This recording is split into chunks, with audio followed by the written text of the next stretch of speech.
In the spring of 1739, a shepherd's son from the deserts of northeastern Iran stood inside the throne room of the richest empire on earth.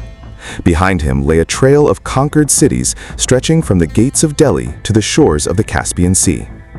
In his hands, he now held a golden throne encrusted with over 1,000 precious stones, a throne so fabled that its name would enter the English language itself, the Peacock Throne. He also took something else that day, a diamond so large, so infamous, that empires would go to war over it for the next 2 centuries. You may have heard of it. It's called the koh-i-noor, Mountain of Light. This man was not born a prince. He was not born into wealth or nobility or privilege of any kind. He was born with nothing.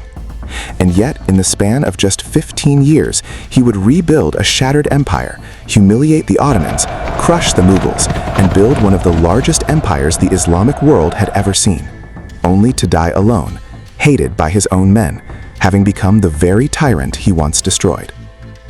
This is the story of the man some historians call the Napoleon of Persia, and by the end of this video, you'll understand why that comparison barely does him justice. To understand how a nobody became a king, you first need to understand just how badly Persia had fallen. For over 2 centuries, the Safavid dynasty had ruled Persia as one of the great powers of the Islamic world, rivals to the Ottomans, trading partners of European kings. But by the early 1700s, that empire was rotting from within. The royal court had grown soft, its shahs weak and indecisive, its treasury drained, its army a shell of what it once was. In 1722, an army of Afghan tribesmen, led by a chieftain named Mahmud Hotak, did the unthinkable. They marched into the Persian heartland and laid siege to Isfahan, the glittering Safavid capital, one of the largest cities on the planet at the time.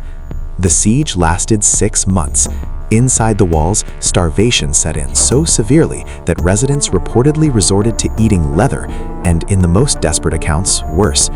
When the city finally fell, the Safavid Shah was forced to kneel before the Afghan conqueror and hand over his crown with his own hands.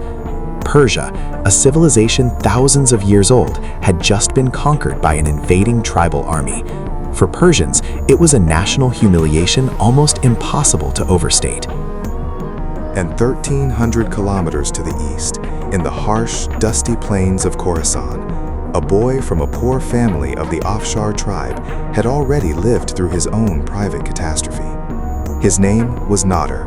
His father, a humble cloakmaker, died while Nader was still young, leaving him and his mother to fend for themselves in one of the harshest regions of the country. As a teenager, Nader and his mother were captured by raiding Uzbek slavers, a brutal, common danger in that border region. His mother reportedly died in captivity. Nader eventually escaped. He had nothing, no land, no title, no wealth, no protector. What he did have was a genius for war.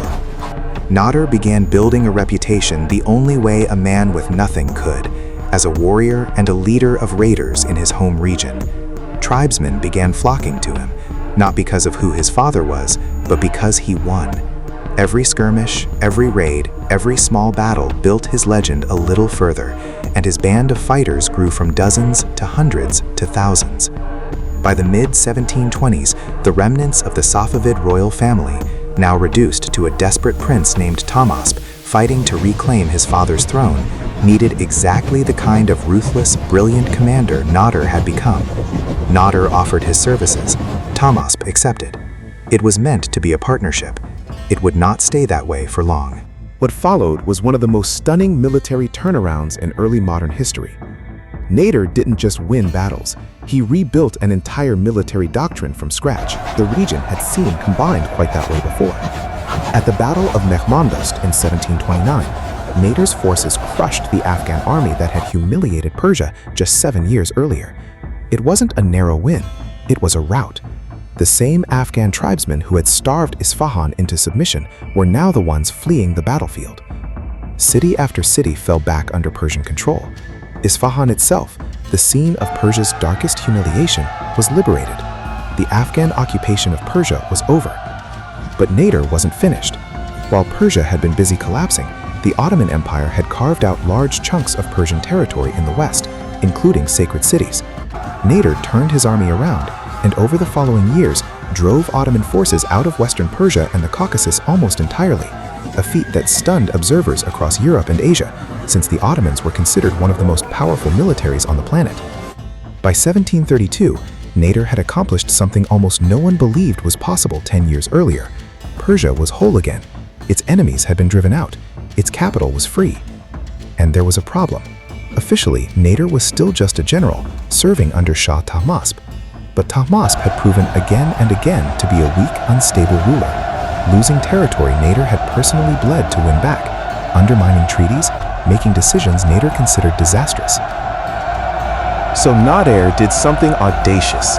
He deposed Tahmasp, placed the ex-Shah's infant son on the throne as a puppet monarch, and made himself regent, the true power behind Persia in everything but name. It was a transitional arrangement. Everyone, including Nader, knew what was coming next.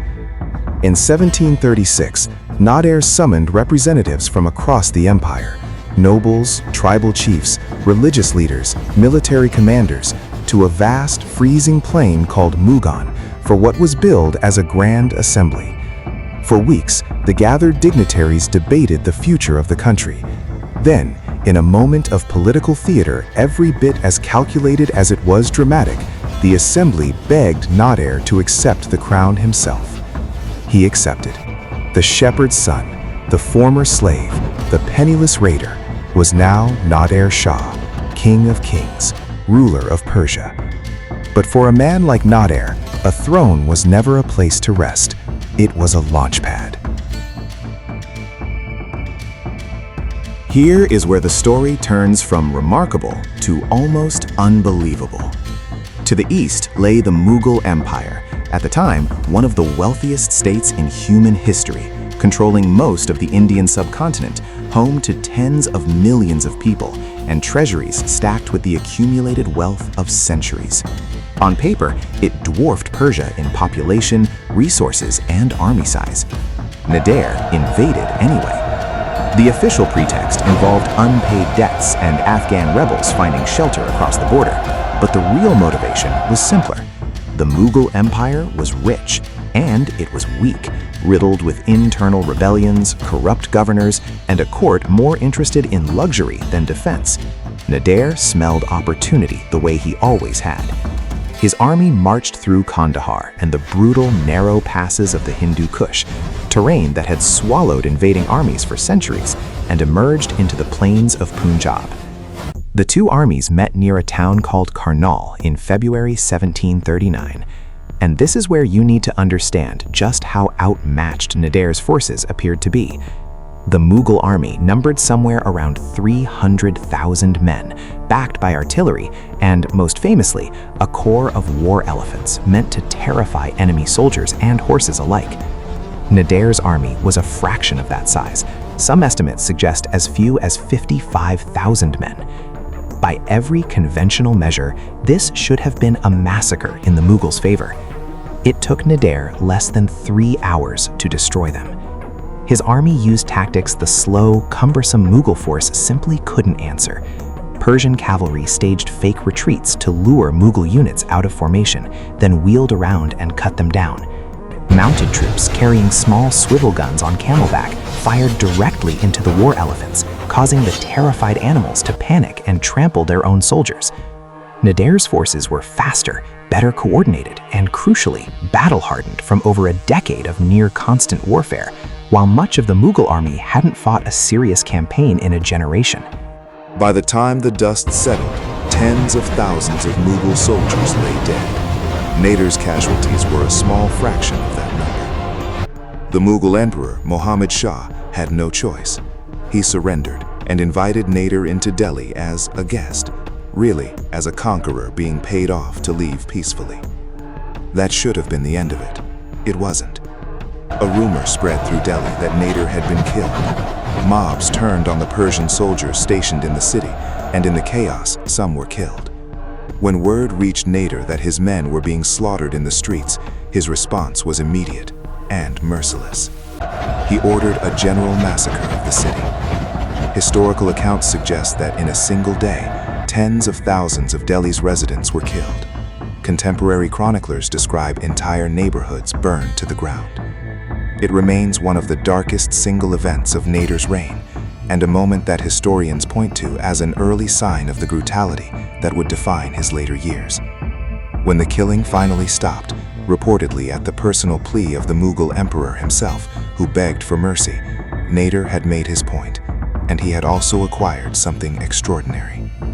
The accumulated treasure he took from Delhi was almost incomprehensible: gold, jewels, and the two most famous prizes of all, the peacock throne and the koh-i-noor diamond. Some historians estimate the value of everything Nader carried out of India was so vast that it allowed him to exempt Persia from taxes for the next 3 years. He marched home not just victorious, but staggeringly, unimaginably rich. The shepherd's son had just looted an empire. India was not the end of Nader's ambitions. If anything, it convinced him he was unstoppable. He turned his army north into Central Asia, subduing the Uzbek Khanates of Bukhara and Khiva, regions that had haunted his own childhood, since it was Uzbek raiders who had once enslaved his family. There was something deeply personal in bringing that region to heel. But not every campaign ended in triumph. In the rugged mountains of Dagestan in the Caucasus, Nader's forces ran into an enemy that guns and cavalry couldn't easily solve: geography itself.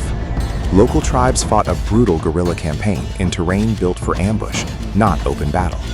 Nader's army suffered heavy losses, supply lines collapsed in the mountains, and for the first time in over a decade, the unbeatable conqueror was forced to withdraw without the victory he wanted. It's a detail that rarely makes it into the popular image of Nader Shah, but it matters. Even at the height of his power, he was not invincible.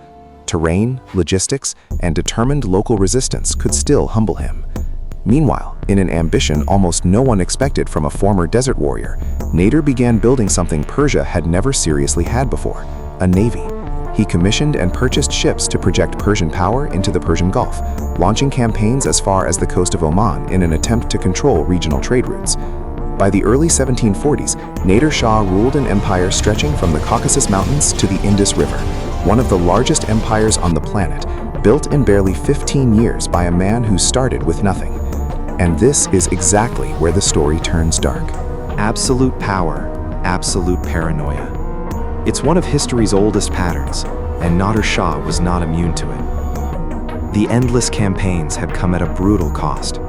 To fund his wars, and increasingly to fund extravagant building projects and a court obsessed with matching the grandeur he'd seen in Delhi, Nader imposed crushing taxes on the very people who had once celebrated him as their savior.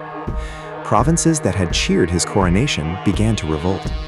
Governors he trusted turned against him. Nader's response to dissent grew more brutal by the year. He became convinced, not always without reason, that conspiracies surrounded him at every level of his court, including within his own family. In 1741, following a failed assassination attempt that Nader believed his own son, Reza Qoli Mirza, had orchestrated, Nader ordered his son blinded. It's one of the most devastating moments of his reign, a father maiming his own heir out of paranoia and rage. And by most historical accounts, Nader was tormented by guilt for the rest of his life. Some chroniclers say he was never the same afterward. From this point forward, the empire Nader had built began to unravel from the inside. Revolts broke out in Persia itself. His once loyal officer corps grew resentful of both the endless campaigning and Nader's increasingly erratic, violent behavior. Trust, the currency that had built his entire rise, was gone. By 1747, Nader Shah was camped near the town of Kuchan in Khorasan, the very region where he had been born with nothing decades earlier. His own officers, men who had followed him across 3 continents worth of battlefields, had had enough. On the night of June 19, 1747, a group of his own commanders entered his tent and assassinated him. The man who had never lost a major war in 15 years was killed not by a rival empire, not by the Mughals, not by the Ottomans, but by the very soldiers he had led to glory. Empires built around a single, irreplaceable man tend to share the same fate. They collapse the moment that man is gone. Nader Shah's did so almost instantly. Within months of his assassination, the vast territory he had conquered fractured into competing factions. Afghanistan broke away entirely under one of his former commanders, a man named Nader Shah, who would go on to found modern Afghanistan itself. Persia descended into decades of civil war and instability that wouldn't fully resolve until an entirely new dynasty took power decades later. Historians have long reached for comparisons to explain Nader Shah to Western audiences. He's been called Persia's Napoleon, and in some ways the label fits. A low-born military genius who rose through sheer battlefield brilliance to rule an empire, only to be undone by the very ambition that built it.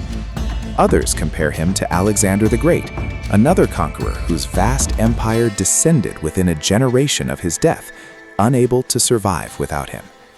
But in some ways, Nader's story is more brutal than either. Napoleon, for all his flaws, was never blinded by his own paranoia into maiming his own son. Alexander never ordered the massacre of a capital city after a rumor. Nader Shah remains one of history's most contradictory figures, a man who rescued his homeland from total collapse and rebuilt it into a global power in barely a decade and a half, and a man whose paranoia and cruelty ultimately destroyed everything he had built, and himself along with it. Today, fragments of his legend still echo far beyond Iran. That diamond he carried out of Delhi, the koh-i-noor, passed through the hands of empire after empire, and remains, to this day, one of the most fought-over objects in the world. From nothing to a crown, from a crown to an empire, from an empire to a knife in the dark. That is the story of Nader Shah, the last great conqueror of the early modern world. If you enjoyed this story, let me know in the comments which conqueror you want covered next, and subscribe for more deep dives into the history the West rarely talks about.